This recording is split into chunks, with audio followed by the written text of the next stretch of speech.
Hello everyone, welcome to the channel tutor box. और आज की इस क्लास में आप सभी का स्वागत है। और आज की इस क्लास में हम डिस्कस करने वाले हैं एरिथ्रोब्लास्टोसिस फेटालिस। ओके, तो erythroblastosis is a blood incompatibility disorder. We can also say this is a hemolytic disease of newborn. This is also known as a hemolytic disease of newborn. सो ये newborn's के अंदर होती है। तो यहाँ पर देखिए क्या होगा इस डिजीज कंडीशन में। In this disease condition there is a incompatibility of the blood. Okay, so how incompatibility अगर किस तरह से इनकॉम्पेटिबिलिटी होगी यहाँ पर समझिए। जो भी ब्लड ग्रुप होता है, जैसे कि ABO ब्लड ग्रुप है और RH ब्लड ग्रुप है। So they are two type of blood group. Okay, ABO and RH। Clear? So in ABO blood group there is a less chance of incompatibility. यहाँ less chance होंगे incompatibility के, but in RH blood group there are higher possibility of incompatibility. So RH blood group can be divided into positive and negative. Okay, so generally there are white peoples and black people. Okay, European consider as a white. Okay, these are considered as a white, and African and Asian consider as a black. Okay, African and Asian consider as a black. So in white people we can found almost 15% RH negative chances. First 15% RH negative chances, but in Asian and African there are only 2 to 4% chances of RH negative blood group. It means what? There is a huge possibility of this disorder in white Europeans. Okay, so now consider how this disorder may occur. So in this disorder what happen? If the blood group of a couple, if the blood group of a couple is opposite, means suppose this is the male and this male having a blood group of RH positive, this blood person having a RH positive blood group, and this is the female and has a blood group of RH negative. So men is RH positive and female is RH negative. अब RH positive और RH negative अगर mate करेंगे और उनकी first baby होगी, means the mother की जो first pregnancy है, मदर की फर्स्ट प्रेगनेंसी की कंडीशन में क्या होगा। So this is the first pregnancy, we consider it as a first pregnancy. Okay, तो before considering first pregnancy just understand the blood group. ये RH नेगेटिव का blood group है। सो RH negative के blood group में क्या होगा? This is the RBC of RH negative blood group. और RH negative के ब्लड ग्रुप में कोई भी RH एंटीजन नहीं होगा। RH एंटीजन कौन सा होता है? D antigen. ये मैं आपको ब्लड ग्रुप वाले लेक्चर में बता चुका हूँ। So this mother's blood group do not contain any kind of D antigen and the father's blood group containing what? D antigen. So here I made green arrow, यहाँ मैंने green arrow बनाया जो कि D antigen को denote कर रहे हैं। Okay, so these D antigen, there is a presence of D antigen and in the mother blood group there is a presence of no antigen. किसी भी तरह का एंटीजन वहाँ मौजूद नहीं है RH का। ओके, D एंटीजन मौजूद नहीं। अब क्या पॉसिबिलिटी हो सकती है? There is a possibility of a two type of baby's blood group. One possibility is RH positive and another possibility is RH negative blood group. Suppose the baby is of RH negative. Suppose baby कैसा है? RH negative blood group का है। Okay, तो अगर ये case है तो उस केस में क्या होगा? मदर का ब्लड ग्रुप भी RH नेगेटिव है और बेबी का ब्लड ग्रुप भी RH नेगेटिव है। तो इस केस में कोई भी परेशानी नहीं होगी। ओके, बट सपोज करिए कि बेबी का जो ब्लड ग्रुप है वो किस ग्रुप का है? RH positive. Suppose baby blood group is RH positive. Okay, so RH positive blood group का अगर है उसका ब्लड, तो यहाँ पर देखिए जो RBC होगी उस पर क्या होगा? D एंटीजन होगा। उस पर क्या होगा? बेबी की RBC पर क्या होंगे? D एंटीजन मौजूद होंगे। यहाँ पर क्या मौजूद होगा? D एंटीजन मौजूद होगा। ओके, सो अब यहाँ पर D एंटीजन मौजूद है। Okay, clear everyone? और मदर के जो ब्लड ग्रुप है उसमें D एंटीजन नहीं है। ओके, सो अब फर्स्ट प्रेगनेंसी के टाइम पे क्या होगा? In the case of delivery, जब डिलीवरी होने वाली है तो यहाँ तीन पॉसिबिलिटी हो सकती हैं eight the time of delivery. Okay, delivery के कंडीशन है। और सेकेंड पॉसिबिलिटी हो सकती है कि मिसकैरेज हो जाए या एबॉर्शन हो जाए। So there is also possibility of miscarriage, okay, and abortion. Okay, so in these three possibilities in these three possibility, what happen? This is here I made a birth canal. This is what a birth canal. Okay, so this is what a birth canal. So at the time of delivery के time पे क्या होता है, birth canal को cut किया जाता है. Delivery के टाइम पे क्या किया जाएगा, बर्थ कैनाल को कट किया जाएगा. तो there is a cut in the birth canal. Here we made a cut in birth canal.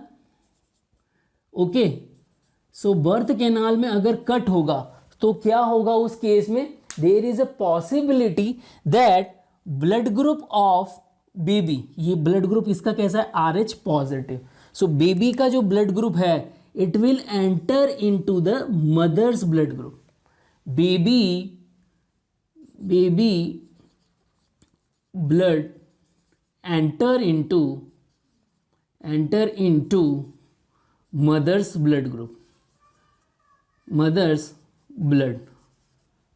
Okay, so baby का जो ब्लड है वो किस में एंटर कर जाएगा, मदर के ब्लड में एंटर कर जाएगा. ओके, सो इस केस में क्या होगा, मदर के अंदर क्या पहुंच जाएंगे, there is entry of D antigen. There is entry of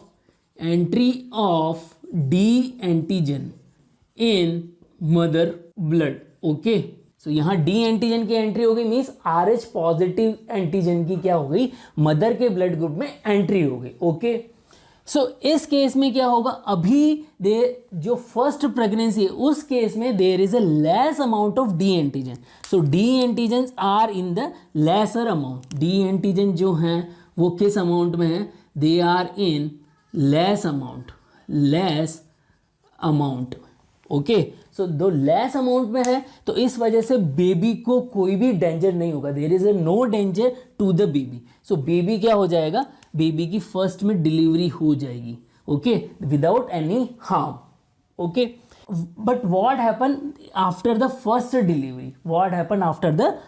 delivery, यहाँ पर क्या हो गया, ये बेबी डिलीवर हो चुका है. बट यहाँ पर क्या हुआ, अगर उसके बाद की कंडीशन क्या है, after the first delivery what happen, there is a development of lot of amount of D antibodies. देखो यहाँ पर ये डी एंटीजन काफ़ी आ चुके हैं मदर के ब्लड में. सो ये तो हमारे क्या हो गए, D antigen. Now there is a huge amount of D antigen into the mother blood group.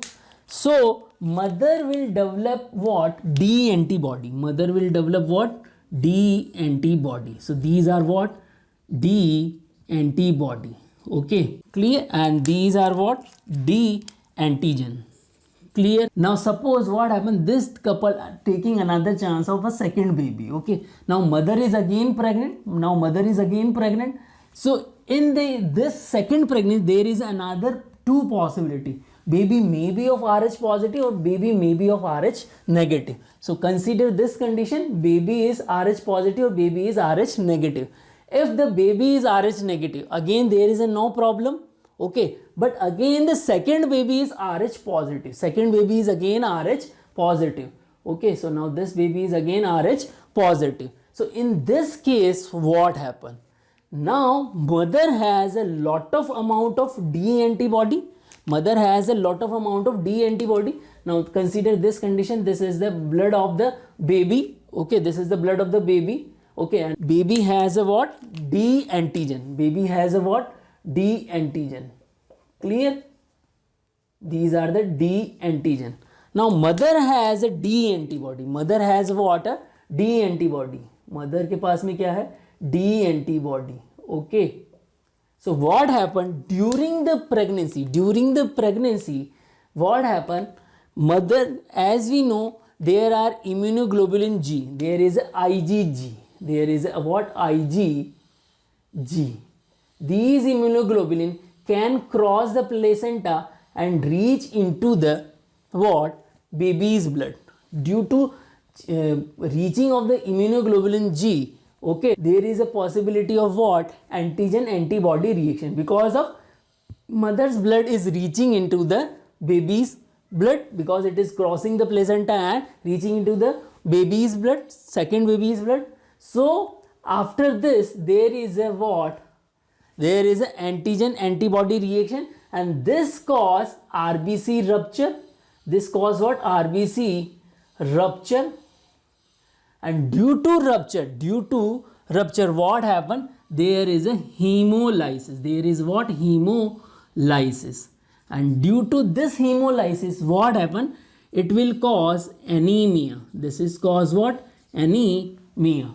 Okay, so this is the first condition, anemic condition. Okay, now due to hemolysis what happen, there is an increased amount of bilirubin, there is a increased amount of bilirubin.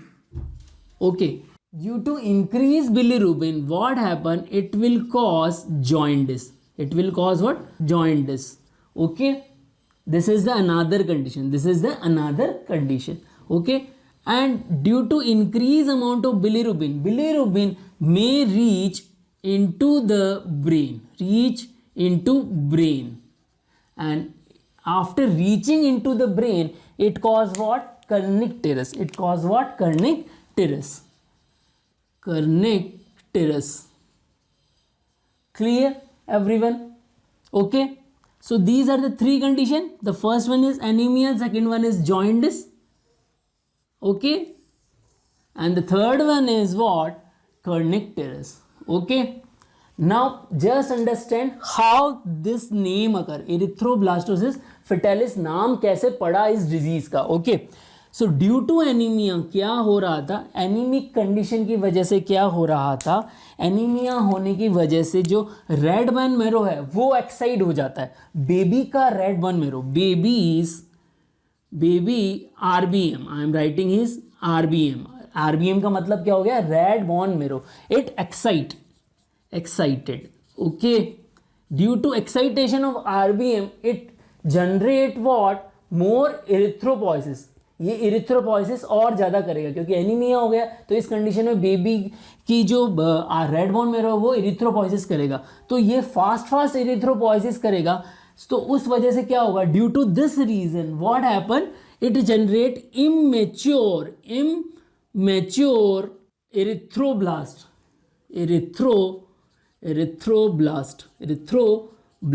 Okay, and these erythroblasts ultimately reach into the peripheral circulation,